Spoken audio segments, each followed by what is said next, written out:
It says here something about value in the Bible regardless of belief. Yes, sir. Okay. What I wanted to clarify that when I say value in the Bible, I'm talking from like literary value, philosophical value, that kind of thing. By the way, there's some kind of effect, I think, which may even be on our board that's Sounds like he's in a can. Yeah, I'm in a cave or a theater. Okay. But I can hear you. So go ahead, James. Can you hear me? Yeah, that's got better. Oh, okay. Sorry about that. My phone's a piece of crap.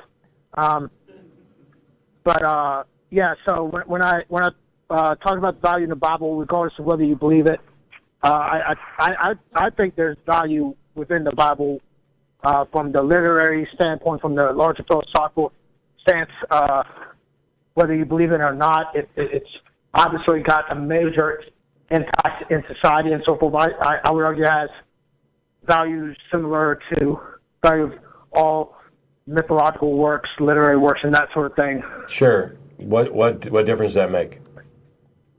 Well, I mean, I would argue that the Bible is important for that, and I agree that I have no problem with the idea that the Bible has had literary and social impact because people have read it and shared it and believed things in it and found things that were significant for their life. So what? I mean, that's true of a lot of books. Were you just calling to make that point? Well, I mean, first of all, I want to say that this is a subject I've been trying to study more extensively in recent weeks. I just think that even for atheists, that there's a lot worth looking into the Bible for. And the same thing for like the Quran and all these other books. A lot more. For what reason? Surely for the philosophical questions it raises. Why would I need to read the Bible to learn anything about philosophical issues? Why couldn't I just, study philosophy? Well, I mean, for an example, I would assume that you have mostly Christians on the theist side calling in the show, right? Yeah.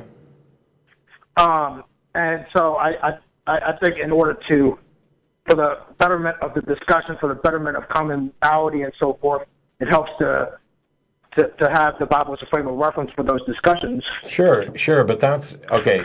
This is the thing. As somebody who is a fundamentalist Christian and was going to be a pastor, I've read it, I've studied it, I've taught it. I know it. Hell, I know it probably better than a good many of the callers who come in here. That benefits the discussion. But what I'm asking is, let's say that there was the Big Book of Poop. Reading that Big Book of Poop would be useful if I was debating people who believed that the Big Book of Poop was real and gave them good information. But the issue is, does the Big Book of Poop actually provide any useful information apart from those discussions? To give an example, I suppose, take the Noah's Ark story. We'll just use that for an example. Regardless of whether we accept that to be factually true or not, and for the sake of the argument, let's say that it's not true. I'll buy that. I actually believe that too. I don't believe it's factually true, but sure. What benefit do we get out of the Noah's Ark story? Well, I would argue that it serves as an excellent reference point story to illustrate some important issues such as protection of the earth, protection of wide species, possibly a good allegory to use for the issue of global warming, which is a huge issue that needs to be taken care of. I would argue that using that story in that context is wildly beneficial. Okay, so a fictional story about a god destroying and killing everything except for a family in a boat full of animals, don't you think we could? I mean, you got to kind of twist it to make this about preserving the earth and animals and talking about global warming. I guess it would. Why can't we just teach those things without the Noah story? Well, I mean, you probably could, but couldn't you actually do it better without the Noah story? Why wouldn't it be better to give factual, actual information rather than using a fictional account that really doesn't have anything to do with preserving the earth if the goal of God was to destroy pretty much everything on the earth? Well, unfortunately, not every single person's going to buy the factual argument. So for some people, you have to reach them with the best possible thing that would reach them. Okay. Well, the problem is that you're pointing to a book that says that the earth is yours to subdue and make your own. You're pointing to a book that has Jesus coming back, and this is why a lot of fundamentalists don't accept climate change, don't accept the very idea that we could do damage to the planet and actually destroy it, because God already has a plan and he's going to come back for us before that could happen. That's what they taught in my church, and they were very literalist. Yeah. So wouldn't it be better to just, I mean, if there are people for whom facts are not going to be persuasive, I don't think it's a good idea to start lying to them by twisting stories. Well, I wasn't trying to suggest lying to them. Well, you don't believe the Noah story is true, right? Right. So you're going to tell them a story that you don't believe is true, which isn't about climate change and it isn't about preserving the earth, and you're going to try to convince them that it is. I would say that's lying. Well, I wasn't trying to say that. I wasn't trying to convince them that it is true. I was trying to suggest just using it to illustrate a point. Well, for me, what you're doing, it doesn't illustrate that point. It's like me using the story of Jeffrey Dahmer killing a bunch of people as a way of encouraging people to love their neighbor and be peaceful. I mean, it's almost the exact opposite. God's trying to destroy everything, right? Except for one family and a bunch. Yeah. So I don't see any value in teaching the Noah account at all. All right. Well, okay. You make an excellent point. I guess I didn't fully think that through. That was just a thought that I was. So is there something about the Bible that you find valuable? I mean, your point here is, even if you don't believe it, the Bible can be valuable for teaching things. The question is, what is it that the Bible can teach better than some other method? What is it that we need the Bible for in order to be most effective at communicating an idea? Well, within the context of studying various religious myths for what they speak to the human condition and the human belief system, the various things that make us human, our collective consciousness, and so forth. Purely from that level, I would think that the Bible has something to teach us about what it is that makes us human, and what it is why we believe these various things. And so that doesn't even come close to answering the question. The question is, what is it that the Bible can teach better, or that requires the Bible in order to teach most effectively? First of all, I don't buy into this idea of a collective consciousness. But if we're going to learn about the human condition, why on earth would we rely on a book, an ancient book, from people who didn't have a good understanding, or as good of an understanding about the human condition as we have now? I mean, what's wrong with a good sociology course? Well, I mean, the Bible is important, is an important sociological document, wouldn't you think? It's good for studying the history of people who believe that stuff. Right. But what does it teach us that's of value? Well, it's a good early document for showing the early thought process of like loving thy neighbor and these sorts of ideas that unfortunately are also blended in with some horrible stuff that's also in the Bible. But I would argue that there's some good early threads of like love thy neighbor, don't bear false witness, those types of things. What difference does it make if it's early? Can't you just teach those lessons without the Bible? I suppose you can. Okay, so what do we need the Bible for? Well, within that context, I guess you don't. Cool.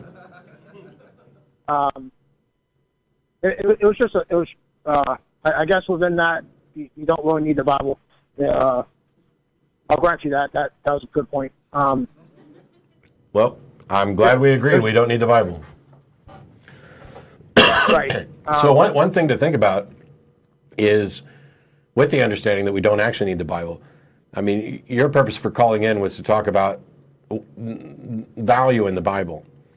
And with the recognition that we can find value in almost anything, I can find good, moral lessons in a Harry Potter book, or I can find out interesting things about the human condition, good and bad, by reading Dostoevsky or whoever, Shakespeare.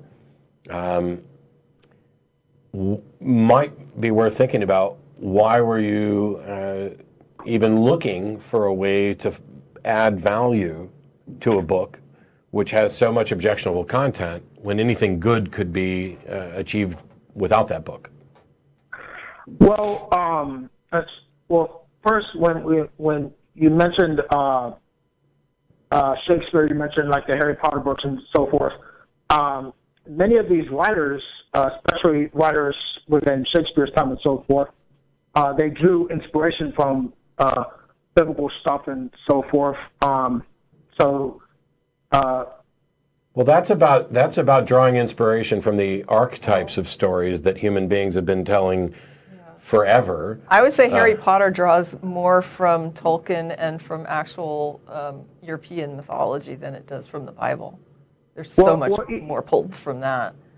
But the thing it's drawing from, even if you could say this drew from the Bible, it's the Bible has drawn from those things too, because these are about human interactions. There's a reason why we have the superhero, archetype, and the mythological hero, and the journey and the quest for discovery.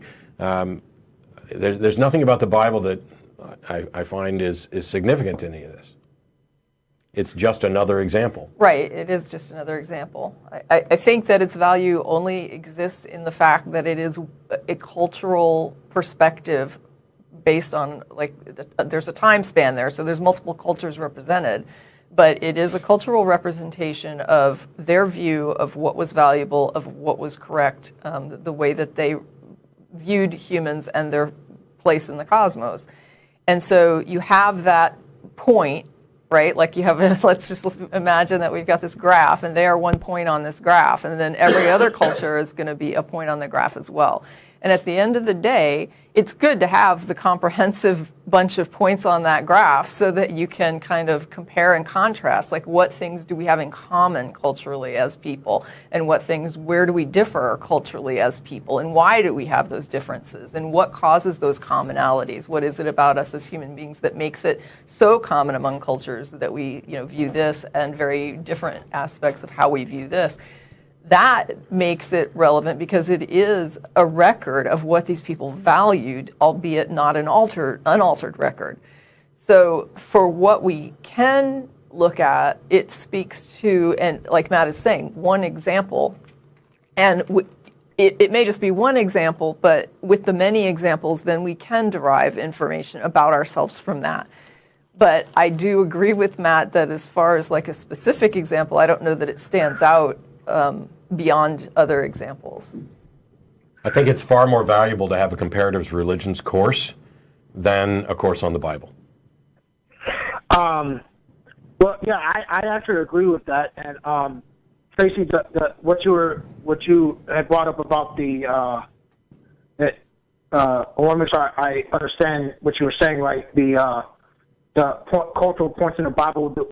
Cultural points within the Bible, what the culture thought from a cultural perspective, and so forth. I agree with that. That's actually, I'm not the most vocally articulate person, so please forgive me, but that's kind of like where I was trying to go along with my argument.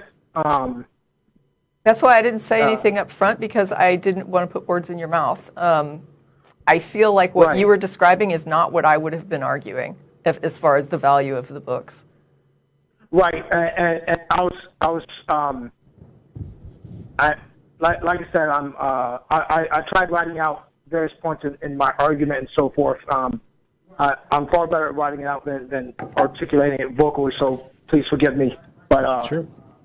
But on that note, James, there's a bunch of other callers waiting, and since we seem to be in agreement that the Bible isn't, that valuable apart from learning what people believed and why, potentially, I think we're going to go on to another call. Yes, sir. Thank you very much. I'll have a good one. Sure, thank you. Thanks.